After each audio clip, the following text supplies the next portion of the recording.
हम वो भाग्यवान आत्माएं हैं जो प्यारे बाबा के वरदानों में पलते हैं, है ना।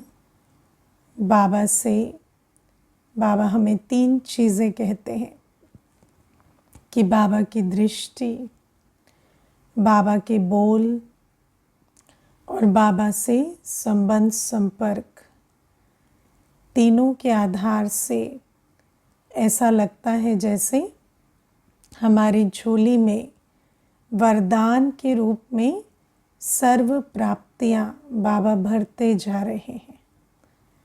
और बाबा हमें कहते हैं कि दुनिया में तो मनुष्य वरदान मांगते हैं, लेकिन हम बच्चे वरदान मांगते नहीं। वो भी दुनिया में वरदान मांगेंगे तो क्या कहेंगे, कोई स्थूल चीज़ मांग लेंगे। लेकिन बाबा तो स्थूल सूक्ष्म सर्व खजाने, सर्व प्राप्तियाँ जो आत्मा सोच सकती है, जो नहीं सोच सकती, वो सब प्राप्तियाँ जैसे बाबा वरदान के रूप में हमारी झोली में भरते जाते हैं। और हम बच्चों का ऐसा अनुभव है कि हम वरदानों में पलने वाले बाबा के अधिकारी बच्चे हैं। और अधिकारी मांगते नहीं, अधिकारी को संबंध के आधार से अधिकार की स्वतः प्राप्ति होती है। तो कौन कौन अनुभव करते हैं हम वरदानों में पलने वाले बच्चे हैं, है ना। सर्व प्राप्ति स्वरूप अनुभव करते हैं। तो कुछ बच्चे ऐसा अनुभव करते हैं। अभी हाथ नहीं उठवाऊंगी, लेकिन कुछ नहीं भी करते हैं है ना, क्योंकि करने वाले तो हाथ सहज उठा देते हैं। लेकिन कई बच्चे वैसे तो क्लास करते हैं, बाबा के बनते हैं, लेकिन ऐसा अनुभव नहीं होता कि हम पर कोई बाबा का वरदानी हाथ है, या हम कोई वरदानों में पल रहे हैं, या सर्व प्राप्ति स्वरूप होने का वो जो नशा, वो खुशी होनी चाहिए, वो कई बार नहीं होती, है ना। तो उसको आज थोड़ा सा समझेंगे कि क्यों नहीं होती। तो आप देखो, बाबा ने हमें कहा है कि सर्व प्राप्ति वरदान के रूप में अनुभव करने का आधार क्या है, बाबा का अधिकारी बच्चा बनकर चलना, है ना। अब हम बाबा के बच्चे कहलाते तो हैं, पर क्या हम सच में बाबा के बच्चे बनकर रहते हैं। क्योंकि बाबा का बच्चा माना हर बात में आज्ञाकारी। तो अगर हम उतना, एक तो मैं बाबा का बच्चा हूँ, अधिकारी हूँ, क्या उस स्वमान में रहते हैं, उस स्मृति में रहते हैं। क्योंकि कई बार हैं तो बाबा के बच्चे, पर जो पुराना संस्कार है वो स्वमान का नहीं है, है ना। कई बार ऐसा भी होता है, जैसे मैं आपको एक बहुत छोटी सी बात बताती हूँ। एक बार ना एक ऑफिस में एक भाई जो था वो बॉस था, तो किसी एम्प्लॉई को वो डांटने लगा। तो डांटते डांटते उसने उसको कुछ ज़्यादा बोल दिया। अब वो जो एम्प्लॉई था ना, वो कहता है कि क्या समझते हो आप, यहाँ पे बॉस हो, कुछ नहीं हो आप ऐसे कह के वो चला गया। तो जब वो चला गया तो वो जो बॉस की कुर्सी में बैठा है, वो सबको बुला बुला के पूछे वो क्या कह के चला गया, बॉस नहीं हूँ क्या मैं तो अब हर एक कहे नहीं नहीं आप बॉस हैं। तो मैं भी उस सिचुएशन में थी, तो उन्होंने मुझे भी कहा वो किस प्रकार से बोल के गया है, वो मैं बॉस नहीं हूँ। तो मैंने कहा गद्दी में आप बैठे हो, पूछोगे हमसे तो हो सकता है कोई ना भी कह दे। तो आप जिस गद्दी पे बैठे हो, आपको खुद को याद होना चाहिए ना, आप बॉस हैं। जब आप गद्दी पे बैठे हो तो आप ही बॉस हो ना, कोई दूसरे से क्यों पूछने जाते हो। तो ये जो बात है ये क्यों सुना रही हूँ, क्योंकि कई बार ऐसा भी होता है कि बैठे गद्दी पर हैं और दूसरे को पूछते हैं मैं बॉस हूँ कि नहीं हूँ तो अपनी कई बार ये भी जो स्वमान की कमी होती है ना, तो बाबा कहते हैं तुम मेरे अधिकारी बच्चे हो, लेकिन अगर अधिक स्वमान में रहने का संस्कार नहीं है, सेल्फ डाउट का संस्कार होता है, तो कई बार वो नशा, वो खुशी जो एक अधिकारी बच्चे को होनी चाहिए वो भी नहीं होती है ना। तो कई बार एक तो होता है कि बच्चा बनकर आज्ञाकारी बनकर नहीं चलते, ऐसे भी बच्चे होते हैं जो आज्ञाकारी बनकर चलते हैं पर नशे में नहीं रहते तो ये दोनों पॉसिबल है। तो अगर आज्ञाकारी बनकर ही नहीं चलते तो फिर तो नशा खुशी अगर है भी तो वो देहाभिमान का रूप ले लेगा, है ना। मुझे याद है एक भाई था, वैसे तो ना इतना कोई आज्ञाकारी बच्चा भी नहीं था, उसकी डिसिप्लिन भी ऐसी नहीं थी, लेकिन जब बैठेगा ना तो पैर पे पैर रख के ऐसे शिव बाबा की संतान कहेगा, लेकिन दिखाई देगा जैसे सिर्फ देहाभिमान है। तो ऐसा भी कई बार होता है कि जो नशा है वो कह तो रहे हैं बाबा के बच्चे होने का नशा है, लेकिन वो है देहाभिमान। क्योंकि जो सच्चा नशा है वो तो जब सच्चा अच्छा बच्चा बनकर चले, जब उस प्रकार से बाबा के साथ आज्ञाकारी होकर चले तो होता है। तो पहली चीज़, अगर आज्ञाकारी होकर चलते हैं फिर भी वो नशा खुशी उमंग उत्साह नहीं है, तो अपने स्वमान को चेक करो कि बच्चे तो हैं, स्मृति में रहते हैं या नहीं। फिर दूसरी चीज़, क्या हम आज्ञाकारी होकर चलते हैं, क्योंकि अगर आज्ञाकारी होकर चलते हैं तो फिर बाबा जैसे कहते हैं कि बाबा की दृष्टि से, बोल से, संबंध संपर्क से हमेशा ऐसा अनुभव होगा कि बाबा मेरी झोली वरदानों से भर रहे हैं। मैं आपको एक अनुभव सुनाती हूँ, ये जो बाबा कहते हैं ना बाबा की दृष्टि वरदानी है। तो मुझे याद है बहुत वर्ष पहले एक ग्रुप को मधुबन लेकर गई थी, तो फिर उसमें एक माता होती थी। तो सब लोग कहने लगे कि हम तो दादी से मिलेंगे, जानकी दादी जी से। तो उस समय हम दादियों से मिलने का भाग्य भी प्राप्त होता था, आज तो है ना अव्यक्त में ही मिल पाते हैं। तो उस समय फिर एक अरेंजमेंट किया गया कि दादी से मिले। तो जब दादी से मिले तो एक माता जो थी, जब सब निकले तो सबकी चेहरे पर इतनी खुशी, इतना जैसे भाग्य का नशा, और उस माता के चेहरे पर कन्फ्यूजन ही कन्फ्यूजन। तो फिर मैंने उसको देखा, तो मैंने कहा क्या हुआ, तो मुझे कहती कि मुझे ना दादी से दृष्टि लेकर ऐसे थोड़ी घबराहट सी हो गई, मुझे अच्छा नहीं लगा। तो फिर मैंने उसको पूछा, आपके दिल में कोई ऐसी बात है जो आप सच्चाई से बाबा के सामने रखते नहीं हो, अवज्ञा होती है पर बताते नहीं हो, ऐसा है? तो वो मुझे ऐसे देखने लगी कि हाँ सच बात है मना चेहरे से पता चला कि हाँ ऐसा है। तो फिर मैंने उससे कहा कि बाबा ने कहा है ना हमें कि हमें सच्चाई से बाबा को अपना सारा चार्ट देना चाहिए। तो फिर वो कहती कि नहीं, उतनी सच्चाई तो नहीं है। तो मैंने कहा तो क्या होता है, जब आपके दिल में कोई बात होती है और आप दादी के सामने जाते हो तो डर लगता है। क्यों लगता है? क्योंकि आपको ऐसा लगता है दादी देख लेंगी उस बात को दृष्टि के द्वारा उनको पता ना चल जाए। तो उस बात से एक अंदर घबराहट होती है, आप अपनी दिल खोल के रिसीव नहीं करते।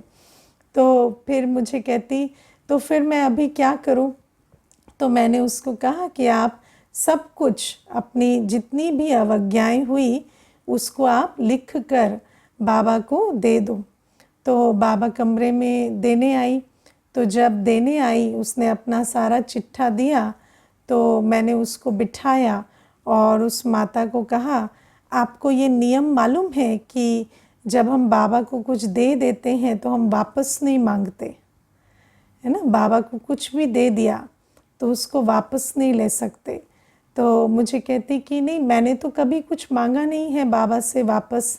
तो मैंने कहा नहीं नहीं, मैं उसकी बात नहीं कर रही जो सिर्फ हम स्थूल में देते हैं, है ना। हमने बाबा को कुछ स्थूल में दिया, कोई धन दिया, कोई चीज़ दी, वो तो हम वापस नहीं मांगते, लेकिन बाबा को कई बार हम अपनी भूलें बता देते हैं। बाबा को कई बार हम अपनी कमियां, कमज़ोरियां या विकार जैसे दान करते हैं। बाबा को लिख कर देना माना क्या, एक प्रकार का दान हुआ ना। तो अब जब दान कर दिया तो अब आप उसे वापस नहीं ले सकते। तो हंसने लगी। तो मैंने कहा अब इसको वापस लिया ना तो वो क्या होता है फिर, जो बाबा हरिश्चंद्र की कहानी सुनाते हैं कि दान देकर वापस नहीं लिया जाता। तो अभी देखो 2 दिन पहले भी मुरली में बाबा ने कहा था ना कि दान दी हुई चीज़ वापस नहीं लेते। तो ये सिर्फ स्थूल चीज़ों के बारे में नहीं है, पर जब हम बाबा को अपनी कमी कमज़ोरी देते हैं या अपने विकार भी हम बाबा के सम्मुख रखते हैं, तो हमें ये प्रतिज्ञा करनी होती है कि अब हम इसको कभी भी वापस नहीं लेंगे, माना कभी यूज़ नहीं करेंगे। तो जब ये बात हुई और उसके बाद वो बात ख़त्म हो गई, फिर कई दिनों के बाद वो मुझे कहती कि दीदी मैं आपको एक बात बताऊं, अब मैं कभी भी दृष्टि लेती हूँ, जैसे क्लास में आपके द्वारा भी बाबा की दृष्टि लेती हूँ, तो मुझे हमेशा ऐसा लगता है बाबा मुझे बहुत प्यार दे रहे हैं उस दृष्टि से, लेकिन पहले ऐसा नहीं लगता था। तो मैंने उसको कहा कि यही विधि है, जब हम अवज्ञाओं का बोझ रखते हैं, झूठ रखते हैं, अंदर कोई बात छिपा कर रखते हैं, तो हमारी दिल खा रही होती है, और जब दिल खाती है तो हमें बाबा जो हमें वरदान दे रहे हैं उसकी महसूसता नहीं होती। लेकिन जब हम अपनी दिल को खाली करते हैं, जब हम बच्चे की तरह सच्चाई सफाई से चलते हैं, तो फिर बाबा की वरदानी दृष्टि का अनुभव हमें होता है। तो और मैं आपको एक बहुत इंटरेस्टिंग चीज़ बताती हूँ कि कई बार हमारे मन में, क्योंकि देखो आप भी और हम भी, हम सभी प्यारे बाप दादा के अव्यक्त होने के बाद आए, है ना। हम ब्रह्मा बाबा के अव्यक्त होने के बाद ज्ञान में आए।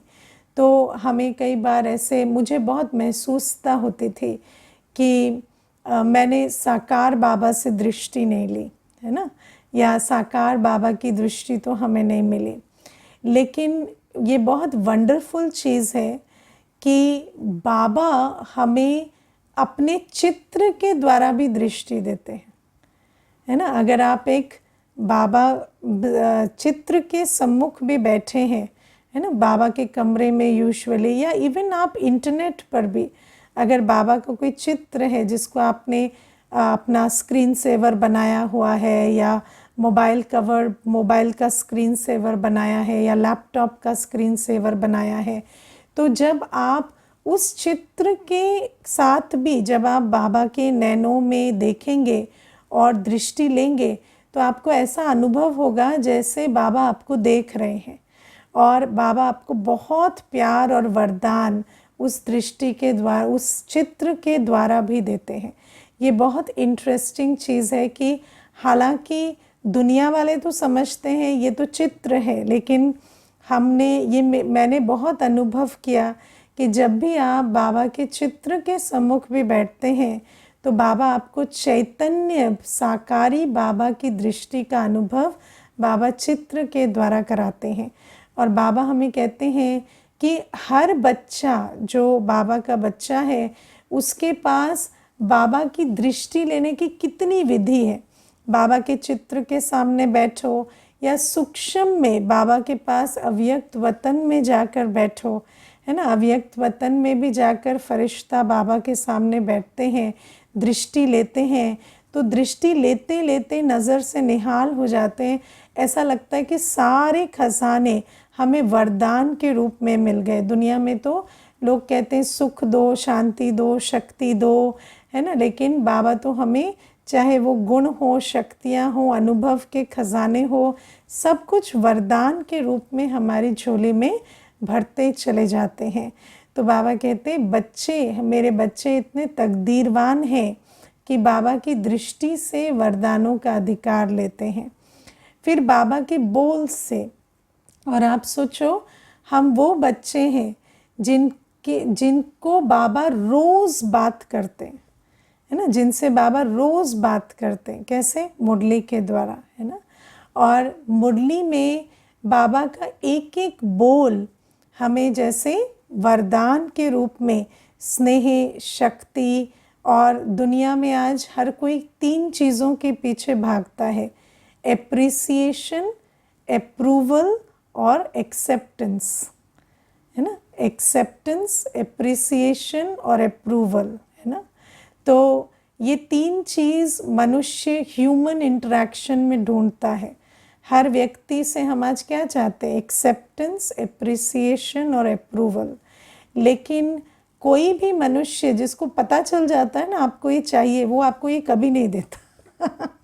जिसको पता चल गया आपको एक्सेप्टेंस चाहिए, वो आपको हमेशा रिजेक्शन देगा। जिसको पता चल गया आपको एप्रिसिएशन चाहिए, वो आपको हमेशा नीचे गिराएंगे। और जिसको पता चल गया आपको अप्रूवल चाहिए या वैलिडेशन चाहिए कि मैं ठीक हूँ, मैं ठीक जा रहा हूँ, वो हमेशा आप में कुछ ना कुछ कमी कमज़ोरी ढूंढेंगे। तो मनुष्य आज एक दूसरे को, बाबा कहते हैं ना कांटों का जंगल है, तो मनुष्य एक दूसरे को कांटे कैसे चुभोते हैं? ये एप्रिसिएशन, एक्सेप्टेंस और अप्रूवल नहीं देके। हर समय अगर आपको किसी को कंटिन्यूअसली दुख देना है तो उसकी विधि क्या बन गई है कि 3 चीज़ें उसे मत दो। मैंने ऐसे ऐसे बच्चे देखे हैं जो अपने लौकिक पिता से भी ये 3 चीज़ें ढूंढते ढूंढते पिता बूढ़े हो गए, बच्चे भी बूढ़े हो गए। लेकिन पिता ने ये एक्सेप्टेंस, अप्रूवल और एप्रिसिएशन नहीं दिया बच्चे को, और शरीर छोड़ते हुए भी बच्चे को ऐसा लग रहा है कि अब मुझे वैलिडेशन देगा कौन। तो ये आज संसार का हाल है। और बाबा हमें कहते हैं कि बाबा की मुरली हर बच्चे को रोज़ एक्सेप्टेंस, अप्रूवल और एप्रिसिएशन का अनुभव कराती है ना। और लेकिन किसको कराती है? जो बच्चा बनकर चलता है। अगर हम बच्चे बनकर चलते हैं तो बाबा देखो, हमें मान लो आप शुद्ध भोजन रखते हैं और बाबा शुद्ध भोजन की महिमा कर रहे हैं मुरली में, तो आपको कैसा लगता है? अरे वाह, बाबा ने मुझे कहा कि तू तो मेरा बहुत अच्छा बच्चा है क्योंकि तुम भोजन शुद्ध रखते हो। लेकिन अगर वही चीज़ हम नहीं करते तो वो वहाँ पे जैसे पिंच होती है, लगता है कि जैसे आज बाबा ने मुझे ही देख के मुरली चलाई है ना। मुझे एक बार ना एक बहन थी, तो मुरली सुन के आती ना, तो हर मुरली के बाद मुझे कहती, दीदी ऐसा लगता है बाबा मुझे ही बोल रहे थे, आज मुझे ही बोल रहे थे। तो मैंने उसको कहा कि बाबा तो आप ही को बोल रहे थे, क्या बोल रहे थे? बाबा जो बोल रहे थे वो सुनकर खुशी हो रही थी आपको, या ऐसा लग रहा था बाबा कान खींच रहे? तो कहते रोज़ कान ही खींचते, बाबा कब खुश होते हैं? बाबा को तो इतनी हमें ये भी करो वो भी करो, बाबा को ऐसा लगा रहता है, ऐसा ही लगता है रोज़ इस बात पे कान खींच दिया, कल उस बात पे कान खींच दिया। तो मैंने कहा कि बाबा से आपको ऐसा क्यों लगता है कि बाबा ने इस बात पे आज कान खींच दिया, उस बात पे? आप वो करो ना जो बाबा कहता है, तो आपको लगेगा बाबा ने मुझे आज इस बात पे आज शाबाशी दी, फिर कल लगेगा उस बात पे शाबाशी दी। तो जब नहीं करते हो तो वही बात कान खींचने जैसी लगती, और जब करते हो तो वही बात शाबाशी जैसे लगती है ना। तो बाबा इसीलिए हमें कहते हैं कि जब जो बच्चे बाबा के आज्ञाकारी होकर चलते, जो अपनी जीवन को श्रीमत प्रमाण चलाते हैं, उनको बाबा की मुरली सुनने से ऐसा लगता है जैसे बाबा के एक एक बोल में वाह मेरा बच्चा, है ना, मेरे बच्चे जैसा मीठा बच्चा तो कोई है ही नहीं, है ना, वाह मेरा होवनहार देवता बच्चा, ऐसा अनुभव होगा। और इतना आपको सम्मान से, खुशी से, स्नेह से या दुआओं से, दुआओं की अनुभूति से आत्मा की झोली भरती है जब ऐसे बच्चे मुरली सुनते हैं। तो बाबा हमें इसीलिए कहते हैं, मैं आपको एक बहुत अच्छे कुमार का अनुभव सुनाती हूँ। एक छोटा कुमार है, तो जब 13-14 वर्ष का था तो माँ बाप ज्ञान में चलते, तो जब मैं उसको कहती कि आप भी आया करो मुरली सुनने, तो कभी कभी आ जाता। तो एक बार क्या हुआ कि कहता मैं और मुरली सुनने नहीं आऊँगा। तो मैंने कहा क्यों नहीं सुनने आओगे मुरली? तो कहता है ये बाबा ना जो चीज़ ना करो उसी को सुनाते रहते हैं मुरली में। जिस दिन भी आता हूँ तो बस अमृत वेला नहीं हुआ, आज अमृत वेला नहीं किया, यही बात मुरली में आती है। तो बाबा मुझे बिठा के सुनाता रहता है ना। तो फिर उसके बाद जब करने लगा तो उसको लगा कि बाबा तो मुझे हर बात में सिर्फ प्रशंसा करता है। तो ये बात भी क्यों है? क्योंकि जब हम बाबा के आज्ञाकारी बच्चे होकर चलते हैं तो मुरली के द्वारा, मुरली सुनते सुनते हमें ऐसा लगता है कि बाबा हमें बहुत प्यार दे रहे हैं, स्वमान में बिठा रहे हैं, वरदान दे रहे हैं। और जब नहीं आज्ञाकारी होकर चलते तो वही मुरली डांट जैसी लगती है।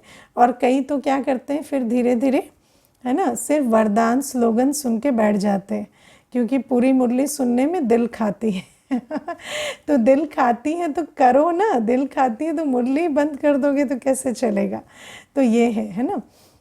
फिर तीसरी चीज़ बाबा कहते हैं कि बाबा से संबंध संपर्क के द्वारा, है ना, जब हम, और बाबा से संबंध संपर्क तो डायरेक्ट नहीं होता ना, बाबा से संबंध संपर्क जो है वो तो ब्राह्मण परिवार और निमित्त के द्वारा होता है।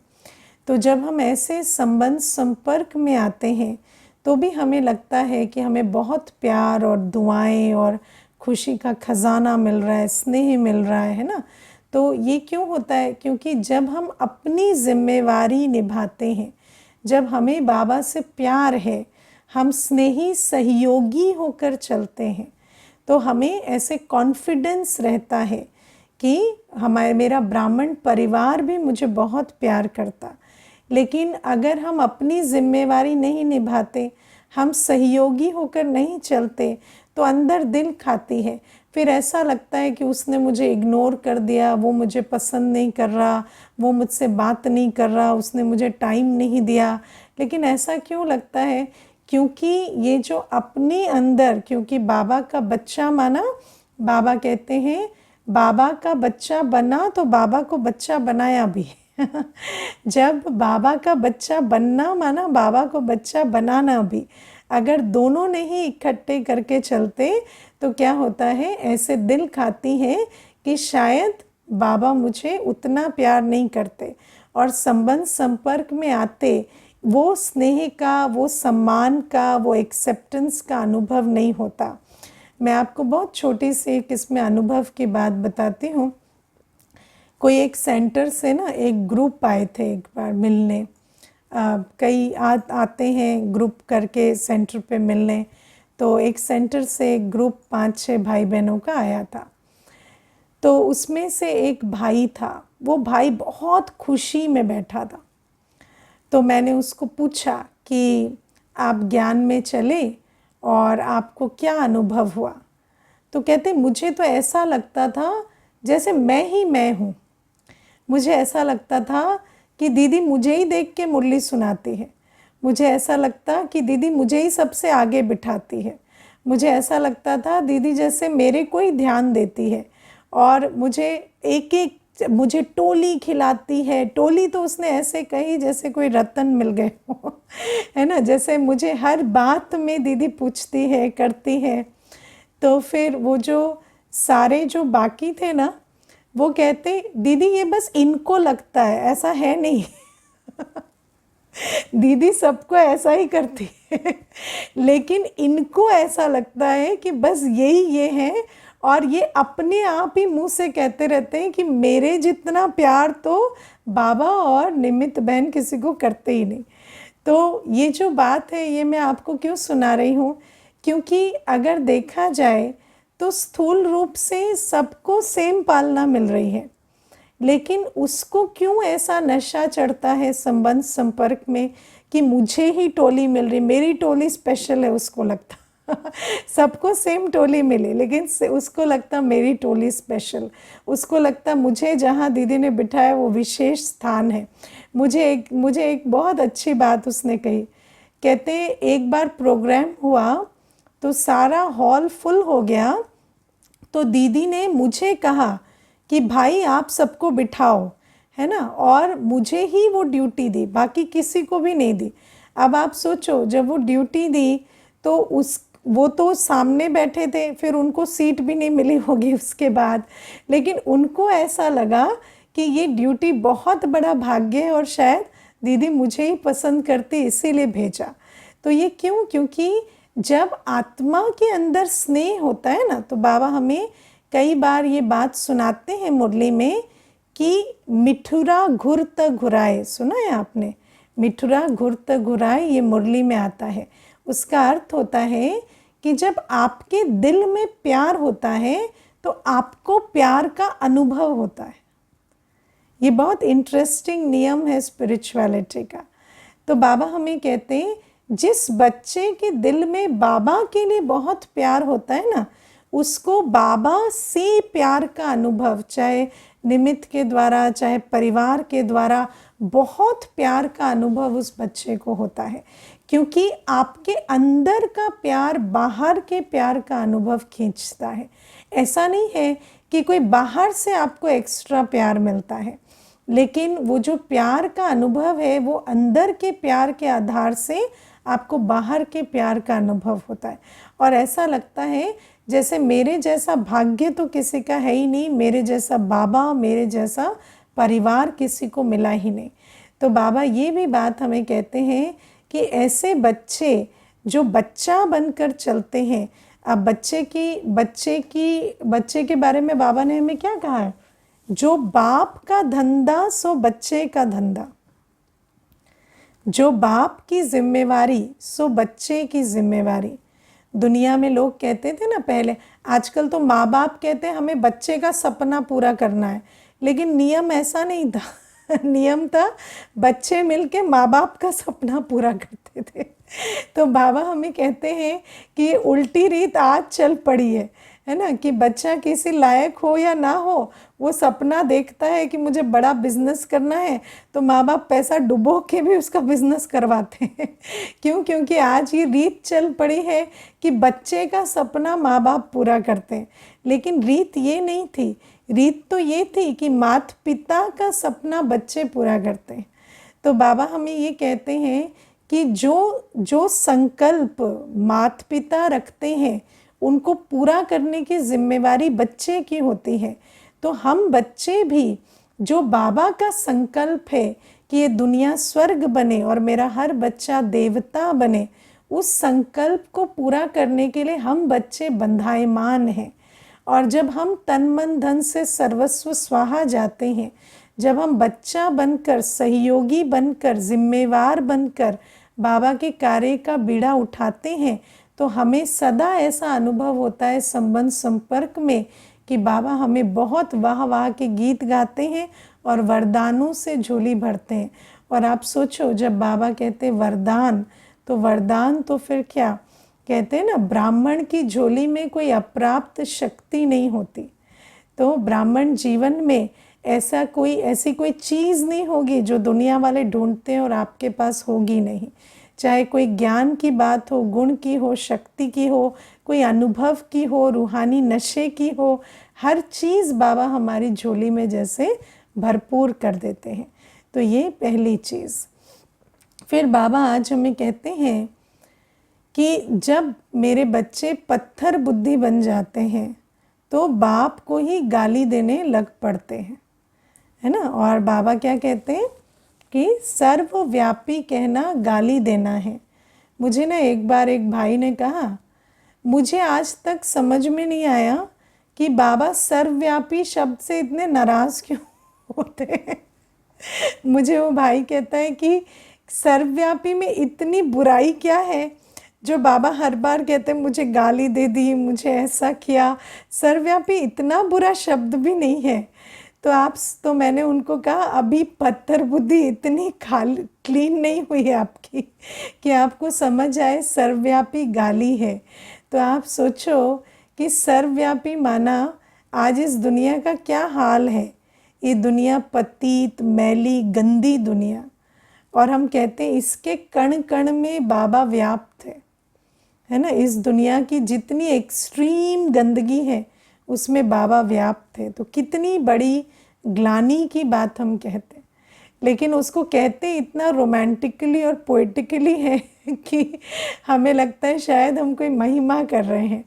तो बाबा हमें इसीलिए कहते हैं कि जब पत्थर बुद्धि हो जाते तो बाप को गाली देते हैं और सर्वव्यापी कह देते हैं। तो बाबा हमें कहते हैं लेकिन मैं किसी पर दोष नहीं धरता, क्योंकि पत्थर बुद्धि और क्या करेंगे। अब मैं आपको एक इसमें बात बताती हूँ। एक भाई आता था, तो वो उसके माता पिता और वो बेटा, वो तीनों एक बार आए और उस भाई ने अपने माता पिता को मेरे सामने क्या नहीं कहा। और वो माता पिता ऐसे जैसे साधारण होते हैं ना, बिल्कुल भोले सिंपल लोग, ऐसे सिंपल लोग थे। और भाई जो है वो कहता चला गया, इनकी वजह से मेरी रोज़ इंसल्ट होती है, इनकी वजह से मैं किसी को मुंह दिखाने लायक नहीं रहा, ऐसे गरीबों की तरह उस झुग्गी झोपड़ी में घर ले लिया है, वहाँ से निकलता हूँ तो दोस्तों के सामने मेरी नाक कट जाती है, मेरा कोई दोस्त घर नहीं आ सकता। तो आप सोचो कि ऐसी ऐसी बातें माता पिता को बोलता चला गया, जो हमें भी सुनने में ऐसा लग रहा था कि ऐसा कोई कैसे कर सकता है। लेकिन आप सोचो, और फिर जब मैं उसको समझाने लगी कि बच्चे आपको तो माता पिता ने इतनी पालना दी और आपको इस लायक बनाया कि आपके ऐसे मित्र हैं जो दूसरे एरिया से आपके साथ मित्रता करते हैं, तो फिर आप इस बात के लिए माता पिता को कैसे इतना कह सकते हो कि ऐसी जगह पे घर ले लिया, या गाड़ी नहीं है, या ये नहीं है, इस प्रकार की बातें। तो वो मुझे कहता, आप नहीं समझ सकती, आप मेरी सफरिंग को नहीं समझ सकती, आप मेरी प्रॉब्लम नहीं समझ सकती, मुझे क्या फेस करना पड़ता है। तो वो उनको छोड़कर फिर मुझे कहने लगा। तो फिर मैंने उसको डाइवर्ट किया कि नहीं, उन्हीं को कहो, अभी मुझे छोड़ दो। तो ये जो बात है, ये क्यों? क्योंकि जब पत्थर बुद्धि हो जाती है तो उस बुद्धि को कुछ और दिखाई सुनाई नहीं देता। और स्पेशली जब आत्मा की अपने कर्मों के कारण, विकारों के कारण जो कला काया चट हो जाती है, तो वो इस प्रकार के कर्म करते हैं। तो बाबा हमें कहते हैं कि किसी को भी गाली देने में मनुष्य देर नहीं करता। और कई बार आपके जीवन में भी ऐसे अनुभव हुए होंगे कि कोई आपको गाली दे रहा है और आपको समझ ही नहीं आ रहा कि हुआ क्या है, या क्यों ये इस प्रकार से मेरे से इतना नाराज़ है, या क्या हो गया ऐसा। तो जब ऐसी बात होती है तो क्या याद रखना है कि मेरा बाबा भी तो इतना सुनता है, तो हमारी क्या हैसियत है, हम भी सुन ही सकते हैं। जब बाबा इतना सुनकर भी अपकारी पर उपकार करता है, तो हम क्यों नहीं कर सकते। और बाबा कहते हैं ना, पत्थर बुद्धि अपनी पत्थर बुद्धि के वश ऐसे कर्म करते हैं, तो उन पर दोष नहीं धरना होता, ये नहीं सोचना होता ये क्यों कर रहे हैं, इनको ऐसा नहीं करना चाहिए। आप ये समझो कि ड्रामा में यही है ना, इनको ऐसा ही करना नूंद है और इनकी बुद्धि अभी फ्री हुई है, और उन पर उपकार भी करना होता है। उनके प्रति आप मनसा वाचा कर्मणा से, संबंध संपर्क से जो भी सेवा कर सके वो ज़रूर करें। मान लीजिए अगर कोई वाचा सुनने को भी तैयार नहीं है, इतना आपके साथ उनकी जो वेवलेंथ है वो ये हो गई, डिस्टर्ब हो गई है, तो आप मनसा सेवा, शुभ भावना शुभकामना देने की सेवा करें। मान लीजिए संबंध संपर्क में फिर भी आते हैं, तो संबंध संपर्क में उनको अपने रूहानी स्नेह का अनुभव ज़रूर कराएं। या कभी कोई बोलने की बारी आती है तो उनके साथ मीठे बोल बोलें। क्योंकि क्या होता है कि जब एक ऐसी आत्मा होती है जो पत्थर बुद्धि हो गई है, तो उसकी बुद्धि को परिवर्तन करने के लिए भी उसको ईश्वरीय शक्ति चाहिए।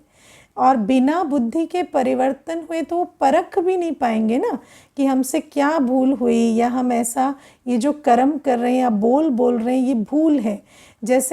जैसे मैंने उस भाई की आपको बात बताई कि उसको अभी तक समझ नहीं आता कि सर्वव्यापी में प्रॉब्लम क्या है। तो ऐसे ही जब कोई आत्मा उल्टा बोलती है, उल्टा व्यवहार करती है, तो उसको नहीं समझ आता कि ये मेरा बोल या ये मेरा व्यवहार उल्टा है। वो तो अंदर मैं राइट हूँ करके करते चले जाते हैं। अब उनको रियलाइज़ भी हो, उसके लिए भी आपको सेवा करनी पड़ेगी, क्योंकि परिवर्तन से पहले रियलाइजेशन चाहिए। आपके रियलाइजेशन से वो परिवर्तन नहीं होंगे, उनको परिवर्तन होने के लिए उनका रियलाइजेशन चाहिए, और उस रियलाइजेशन तक पहुंचाने के लिए आपको बहुत सेवा करनी पड़ेगी। मनसा वाचा कर्मणा संबंध संपर्क हर प्रकार से। अगर आत्मा ऐसी है जो निकट संबंध में है, आपके हाथ का भोजन खाती है, तो भोजन में बहुत अच्छी वाइब्रेशन दो ताकि उनकी बुद्धि का ताला खुले। और भोजन में वाइब्रेशन देते वक्त उनको याद नहीं करते रहना कि इनके लिए भोजन बना रहे, इनकी बुद्धि का ताला खुले। वाइब्रेशन कब होगी? जब बाबा की याद में भोजन बनाएंगे।